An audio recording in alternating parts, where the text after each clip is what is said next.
Hello friends, this is very good morning to all of you. I am Vijay Raj Pushp and welcome to Learner Eyes by VRP. तो आइए हम लोग एक बार फिर से उसी दुनिया में प्रवेश करते हैं जहां प्रतिदिन सुबह में आपका दर्शन होता है। तो आज हम लोग लेकर आए हैं पार्ट, इसका कितना पता है आप लोगों को? पार्ट 9 लेकर आपके सामने मैं हाजिर हुआ हूं। और हड़प्पा सभ्यता नहीं, हड़प्पा सभ्यता एक ऐसी सभ्यता जो सभ्यता थी वह मातृसत्तात्मक थी। नहीं, माताओं की विशेष इज्जत, मातृदेवी की पूजा, पृथ्वी को उर्वरता की धरती। बच्चे लोग नजर इधर करो। नहीं तो कहता है कि एक ऐसी सभ्यता जिसमें स्त्रियों को काफी इज्जत दी जाती थी और काम जो हुआ करते थे स्त्रियों के मन माफिक हुआ करता था। नहीं, बहुत सारी स्त्रियां पढ़ी लिखी होती थी। उस समय जो स्त्रियां हुआ करती थी वो हर चीज में भाग लिया करती थी, चाहे यह कार्य हो चाहे कोई भी कार्य होते थे। दूसरी बात, माताओं की यानी स्त्रियों की जो विचार होते थे उसको प्राथमिकता दी जाती थी। ऐसा नहीं था कि कोई पुरुष जो है वह निर्णय लेता था वही सर्वमान होता था, ऐसा नहीं होता था। इसके लिए दोनों को शामिल होना पड़ता था। अभी तक आपने देखा, मैंने कहा था कि हड़प्पा सभ्यता को बहुत सारा नाम है। जैसे एक बार फिर से स्टार्ट करते हैं। हड़प्पा सभ्यता को ही हम लोग कहते हैं सिंधु घाटी सभ्यता। क्यों? चूंकि हड़प्पा सभ्यता के अधिकांश स्थल, अधिकांश नगर जो खोजे गए सिंधु घाटी सभ्यता ने सिंधु नदी के आसपास मिले और इसीलिए इसे कहा गया सिंधु घाटी सभ्यता। और सिंधु घाटी सभ्यता को हड़प्पा सभ्यता इसीलिए कहा गया क्योंकि जब सिंधु घाटी सभ्यता में नहीं खोज चल रही थी, उत्खनन चल रहा था पुरातत्ववेताओं के द्वारा, तो सबसे पहले 1921 ईस्वी में दयाराम साहनी ने क्या कर दिया था? हड़प्पा नामक स्थल की खोज किया था। सर्वप्रथम नगर जो खोजा गया हड़प्पा, इसलिए सिंधु घाटी सभ्यता को हड़प्पा सभ्यता के नाम से भी जानते हैं। उसके बाद देखा गया कि इधर हमारी माँ गंगा, इधर हमारी सिंधु नदी और इसके बीच से एक बेहतरीन नदी गुजरती थी जिसे हम लोग पवित्र नदी बोलते थे, जिसका नाम था सरस्वती। इसीलिए इस सभ्यता का एक और नाम पड़ गया सरस्वती नदी घाटी सभ्यता। नहीं, उसके बाद यह एक ऐसी सभ्यता थी जिस समय लिखा तो गया लेकिन आज तक उस लिखित चीजों को पढ़ा नहीं जा सका। इसीलिए इसे हम लोग आदि ऐतिहासिक काल के अंतर्गत रखते हैं। आप सभी बच्चों ने एक चीज तो सीखा कि इतिहास को 3 पार्ट्स में पढ़ा जाता है। एक होता है जिसे हम लोग कहते हैं प्राक ऐतिहासिक काल, प्रागैतिहासिक काल, जिसमें लोगों को पढ़ने लिखने की जानकारी नहीं थी। लेकिन जब आदि ऐतिहासिक काल में आए तो जो लिखा तो गया लेकिन आगे चल के लोग पढ़ नहीं सके। क्यों नहीं पढ़े? इसका भी रीजन है, चूंकि इसकी जो लिपि थी वह भाव चित्रात्मक थी और इसमें 375 से 400 संकेतों का प्रयोग किया गया था। है ना जुबा बात? नहीं। उसके बाद इस सभ्यता को एक और नाम दिया गया मेलुहा सभ्यता। नहीं, यही है ना। और अब थोड़ी सी बात करें इसके बारे में तो यह एक ऐसी सभ्यता थी जिसे नगरीय सभ्यता के नाम से जाना जाता है। पूछा जाता है कि हड़प्पा सभ्यता को नगरीय सभ्यता क्यों कहा जाता है, तो आप स्पष्ट तौर पे सुन चुके हैं कि हड़प्पा सभ्यता में अनेक नगर मिले हैं। नहीं, जो सुनियोजित, सुव्यवस्थित और क्रमबद्ध तरीके से बनाए गए थे और हर घर में विशेष प्रकार की सुविधाएं। हर निजी घर में क्या क्या था? शौचालय, स्नानागार, नहीं रसोई घर, कुआं का उत्तम प्रबंध, नाली का उत्तम प्रबंध। नहीं, और यही नहीं, यह जो है अपने भवन तो के लिए तो ये प्राथमिकता देता ही था, लेकिन यहाँ पे सड़क व्यवस्था, जल निकासी प्रणाली, अन्नागार, स्नानागार और ईंटों का भी प्रमाण मिला है। नहीं, और इससे हम कह सकते हैं कि हड़प्पा सभ्यता एक कैसी सभ्यता थी? नगरीय सभ्यता थी। और इसको एक और सभ्यता कहा गया, अनार्य सभ्यता कहा गया। कोई दिक्कत है बाबू लोग? और इसी को एक और सभ्यता कहा गया, मातृसत्तात्मक। एक और चीज कहा गया, क्या कहा गया? क्या कहा गया? मृतकों का टीला भी कहा जाता है, क्योंकि मोहनजोदड़ो जो था वहां पे ऊंचाई पर बसा शहर था, नहीं, जहां पे पता चला कि बहुत सारे शव को दफनाए गए थे और टीला बनाया गया था या उसको पत्थरों से ढक दिया जाता था। यही नहीं, उनके सारे श्रृंगार और उनके यूज होने वाले सामानों को भी रख दिया जाता। यहां तक कि कहीं कहीं से तो समाधान जो है युगल में मिला है। युगल मतलब जोरा में मिले, नहीं। उसके बाद इस सभ्यता के लोग जो थे कांसा का प्रयोग करना जानते थे, इसीलिए कांस्य युगीन सभ्यता के नाम से भी जाना गया। कांसा का मतलब तांबा और टीन को मिलाकर जो बनाया जाता है उसी को हम लोग कहते हैं कांसा। कोई दिक्कत है तो बोलो बाबू लोग। उसके बाद एक और चीज जान लीजिए, पूछे गए क्वेश्चन अलग से बता रहे हैं कि पीतल कौन कौन से तत्वों से मिलकर बनता है। कोडिंग याद कर लेना, पिताजी क्या है? पिताजी। पिताजी, जी से होता है जिंक और ता से होता है तांबा। तांबा और जिंक को मिला के बनता है पीतल। लेकिन इसका हमें इस सभ्यता से कोई लेना देना नहीं है। चूंकि कांसा का प्रयोग करना जानते थे इसलिए इसको कांस्य युगीन सभ्यता के नाम से जाना गया। आप सभी को पता ही है कि यह सभ्यता 2350 से 1750 ईसा पूर्व थी, यानी लगभग आज से 5000 वर्ष पहले ऐसी सभ्यता पाई जाती थी जिसके लिए लोग आज भी तरस रहे हैं। मन करता है कि उसी सभ्यता में चले जाए, उसी दुनिया में चले जाए जहां के लोगों के पास हर चीज की सुविधा थी। नहीं, आज हम लोग इतना विकसित होकर भी आज चलने के लिए अच्छी सड़क नहीं है, अच्छी सरकार नहीं है, सरकार के पास नौकरियां नहीं है। लेकिन उस समय किसी भी चीज की कमी नहीं था। और यह जो एक ऐसी सभ्यता थी जिसमें कृषि प्रधान हुआ करता था, नहीं, और जो कृषि किया जाता था वह उन्नत प्रकार के औजारों से किया जाता था। उन्नत कृषि की व्यवस्था थी, नहीं, बेहतरीन। जितनी तारीफ की जाए कम पड़ जाती है, नहीं। ये पर एगो बड़ा सुंदर बात कहा जाता है सुनिएगा, पूरा सुनिएगा। तो रुको, तन का इंतजार करोगे तो सब मिलेगा, नहीं। हड़प्पा सभ्यता बाबू अंत की ओर बढ़ रहा है, नहीं, और अंत में बहुत सारी यादें जो होती है, आप जब पढ़ रहे थे उसने कहा था तो एक बड़ा सुंदर बात आती है। उसमें कहा जाता है कि जब आदमी का अंत समय आता है तो एक एक पिक्चर जो होते हैं, एक एक तस्वीर जो होती है आंखों के सामने आने लगता है। कैसे बात करते थे, आहा ना, कैसन वाला प्रेम था, ऐसी वाला ना हो, नहीं। ये सब विदाई जब होगा तब याद आएगा, ठीक है। देखो सुना देते हैं, सुनाए मन है? मेरी बेटी को उदास है, हम क्या बोले। चलो बाबू रे, दिल के एगो टुकड़ा हटता है ना तो हमरा लगैया कि हमार दुनिया खत्म हो गया। चलो ध्यान दो, तू से कहा जाने, बेटा बेटी पोसले है, पता हो। चलो ध्यान दो, बाप के दर्द तुझसे जाना, आँख से हमरा आंसू गिरे लगे, पता हो तोरा। देख वो तो ऐसे ही हंस रहे। चले, एगो बड़ा सुंदर है, लाइन सुनेगा। कहा है कि तुझे पाने की जिद थी, शुक्रिया। कहता है कि तुझे पाने की जिद थी, अब भुलाने का ख्वाब है। क्या बात है। कहता है कि तुझे पाने की जिद थी, अब भुलाने का ख्वाब है। ना जिद पूरी हुई ना ख्वाब पूरा हुआ। चलिए बस बस बस, चलिए तो ध्यान दीजिए, वही है हमारी हड़प्पा सभ्यता।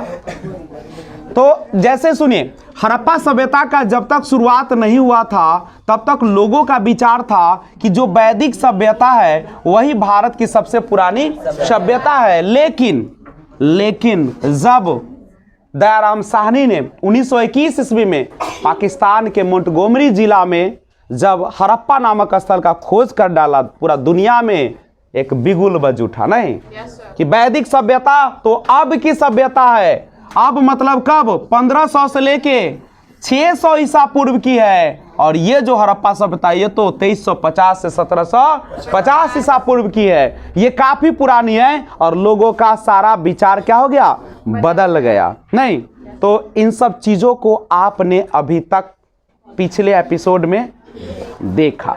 तो आइए, रिकैप समाप्त हुआ।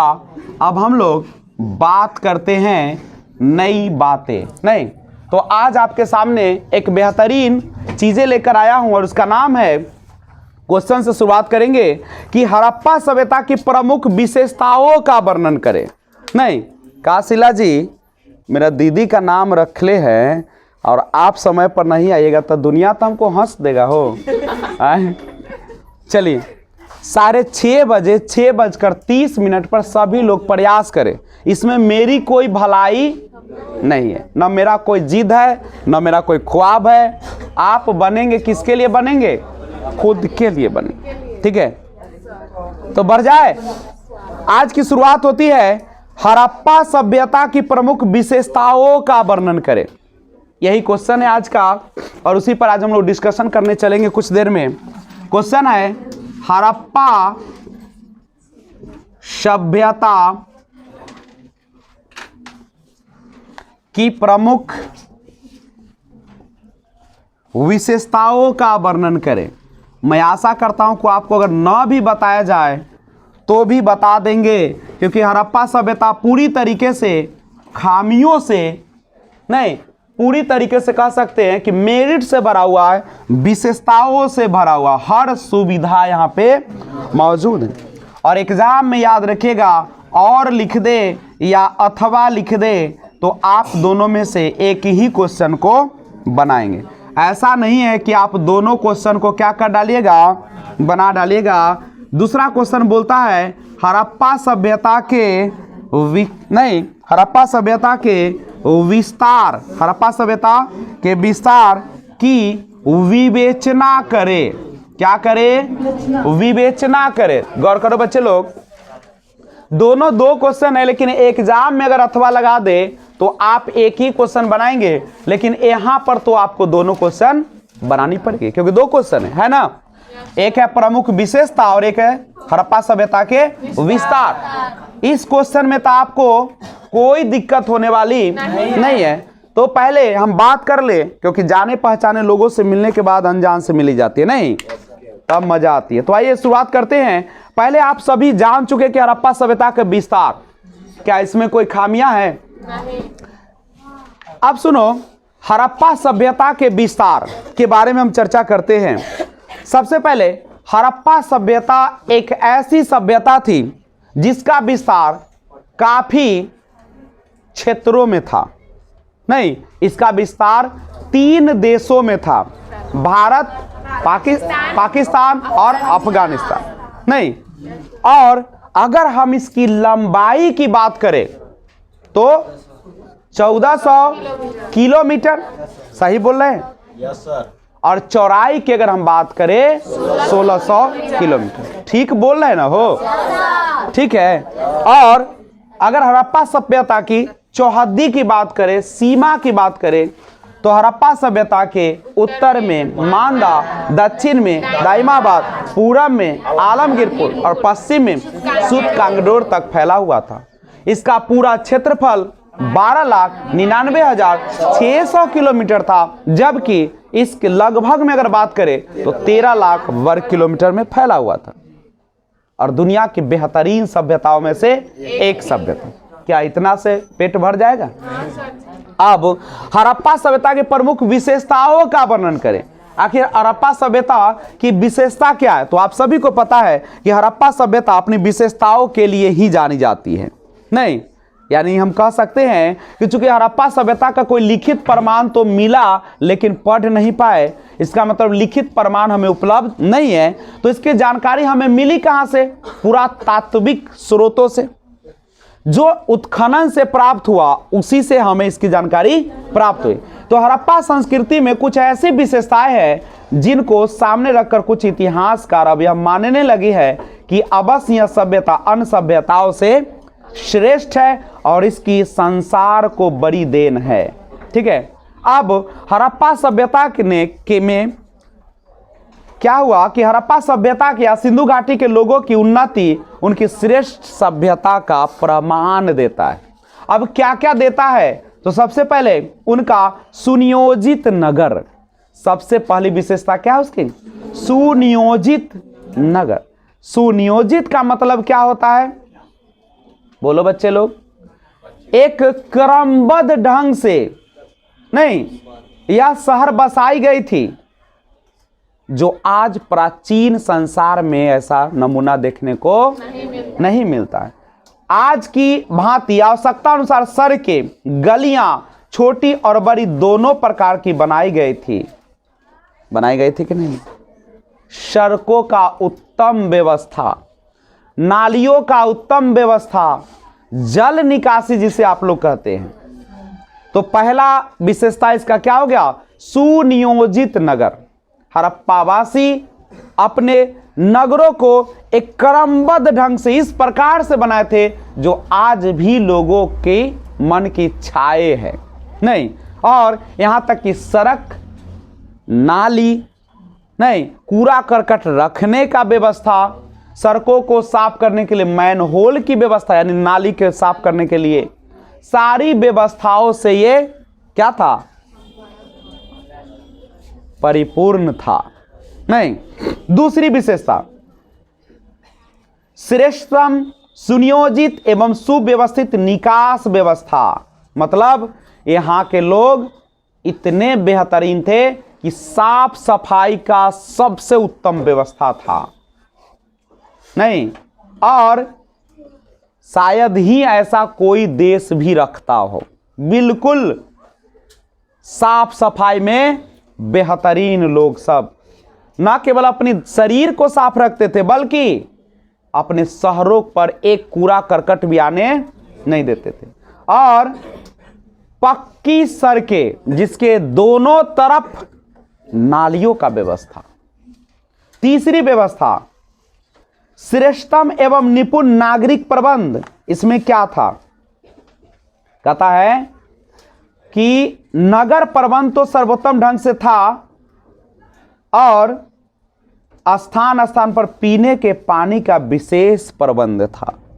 जगह जगह पर पानी पीने के लिए कौन चीज बनाया गया होगा, सोचो, कुआं बनाया गया था। गलियों में प्रकाश का भी प्रबंध था, उस जमाना में लाइट जलता था ना। नदियों, यात्रियों के लिए सराय और धर्मशालाएं, सराय समझते हो, सराय जैसे हम लोग रास्ता पर चलते हैं तो रूम, कमरा बना हुआ रहता है जिसमें आप आराम से वहां पे जाकर ठहर सकते हैं, आराम कर सकते हैं। अभी लेखा न जो शौचालय में गए तो उन्हीं से गंध मार रही है, भाग रहे, नाक मुंड के जाके उसी शौचालय। ऐसा नहीं था, चकाचक, मन एकदम मन करके भगवान घर छोड़ के ओहे में चल जाए, ऐसा वाला व्यवस्था था बाबू रे, समझे।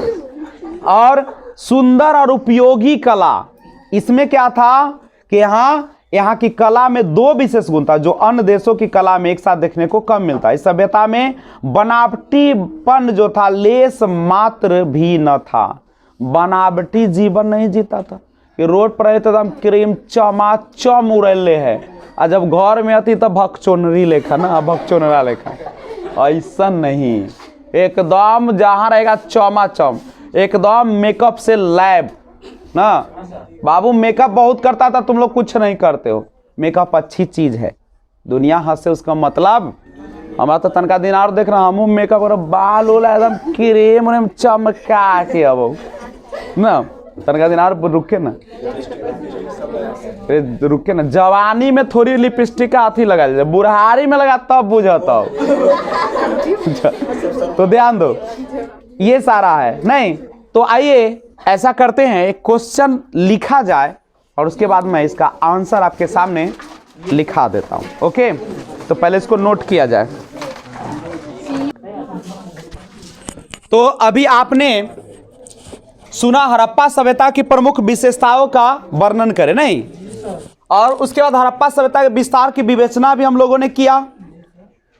तो अब सवाल उठता है कि इसको क्रम से लिखा जाए तो कैसे लिखा जाए। तो आइए हम लोग इसी प्रस्तुति में आज क्लास 12th की लड़की काजल, नहीं, जो मेरी भांजी भी है, तो उनके आवाज में सुनेंगे हड़प्पा सभ्यता के विस्तार की विवेचना। आखिर हम लोग जो पढ़ाते हैं यहाँ पे, क्या वास्तव में बच्चे सीखते हैं या ठगोरी होती है, नहीं, तो पता चलेगा, नहीं। तो आइए जानते उसी के जुबान से। तो प्लीज इसको इस हाथ में पकड़ो और चलिए सुनाइए। क्वेश्चन है आपका, हड़प्पा सभ्यता के विस्तार की विवेचना करें। तो आप क्वेश्चन पहले पढ़ के सुना दीजिए और तब उसका आंसर बताइएगा। सबसे पहले बोलिए गुड मॉर्निंग टू ऑल। स्वागत नहीं कीजिएगा। Good morning friends, I am काजल।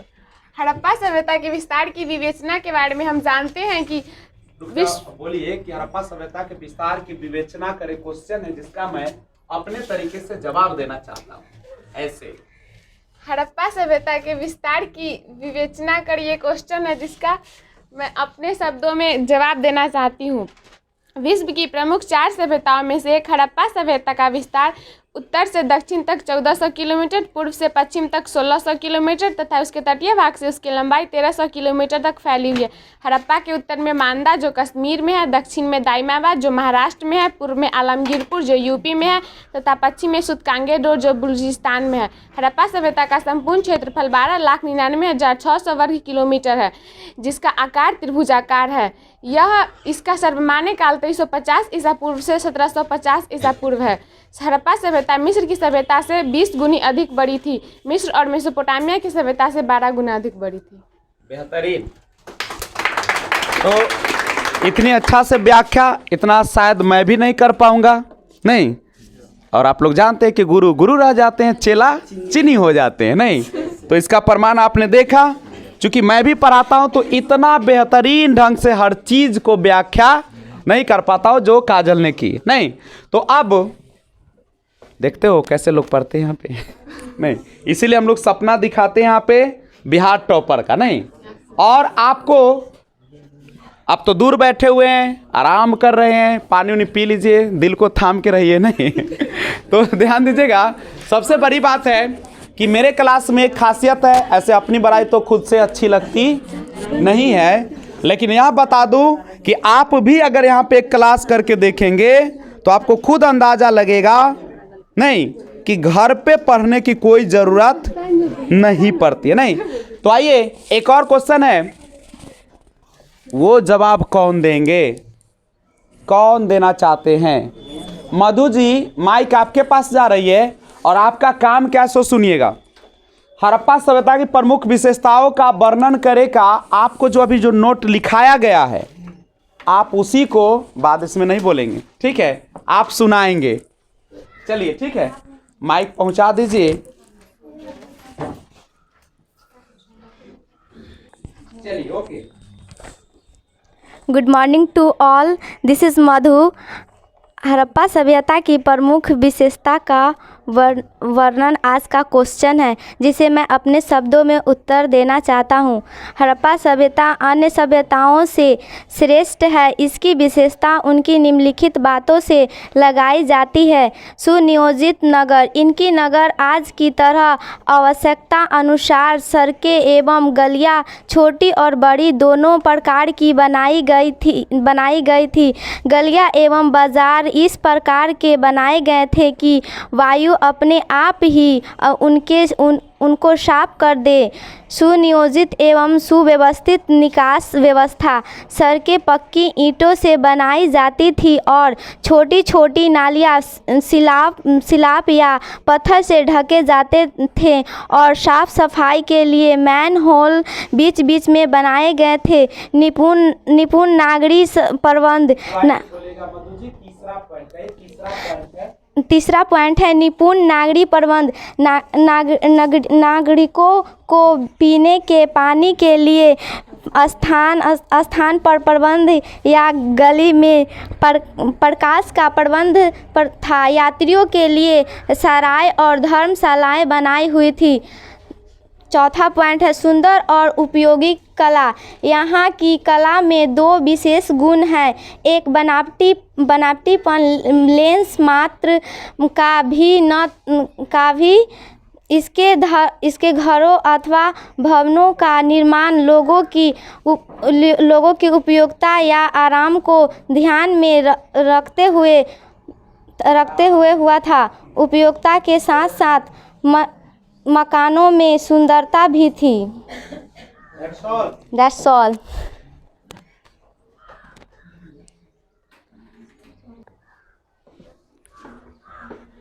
तो अभी आपने बच्चों का परफॉर्मेंस देखा, 2 क्वेश्चन पर डिस्कशन। हड़प्पा सभ्यता की प्रमुख विशेषताओं का वर्णन जिसे मधु जी ने किया डिस्कशन। हड़प्पा सभ्यता के विस्तार की विवेचना काजल की आवाज में सुना आपने। तो ये सारा चीज जो है, चूंकि आप जानते हैं कि पढ़ने से ज्यादा उसका रिवीजन जरूरी है, नहीं? आप जो कुछ भी हड़प्पा समय पढ़ा, बहुत पढ़ा, आपने 8 वीडियो तक देखा, नहीं 8 क्या लगता है 9 वीडियो तक आपने देखा होगा। अगर इसका क्रम पार्ट 9 या 10 होगा, मुझे ठीक से याद नहीं आ रहा है, तो हम देख लेंगे, वो अंदर डाल देंगे। तो ध्यान दीजिएगा क्या करके, नहीं आवाज आ रही है? अच्छा, प्लेलिस्ट में डालना, ठीक है, आपकी भी शिकायत दूर हो जाएगी। प्लेलिस्ट में हम डाल देंगे सारा को। 9 पार्ट्स हो गया ऐसा, तो 9 को हम प्लेलिस्ट में कर देंगे, ताकि एक बार प्लेलिस्ट पर जाइएगा, सारा वीडियो आपको लाइन से एक जगह मिलेगा। ऐसे खोजने में बहुत समस्याएं होती हैं, क्योंकि इतना ज़्यादा वीडियो डाली जाती है कि हमें भी उतना टाइम नहीं होता एक जगह करने का। नहीं, एक दिन में 10 गो 12 गो, कभी कभी तो 30 वीडियो आती है। नहीं, अभी लगातार 6-7 वीडियो रोज आती है। तो ये है, तो हड़प्पा सभ्यता में आपको किसी भी प्रकार की समस्या है तो पार्ट 1 से जाकर देखिए। नहीं, पार्ट 1 से लेकर पार्ट 10 तक आ जाएगा, उसको देखिए। और इसके पहले भी मैंने वीडियो डाला है शुरुआत में, वहां भी पार्ट 1 से है, नहीं तो उसको भी जाकर देखिए। 01 शायद होगा उसमें।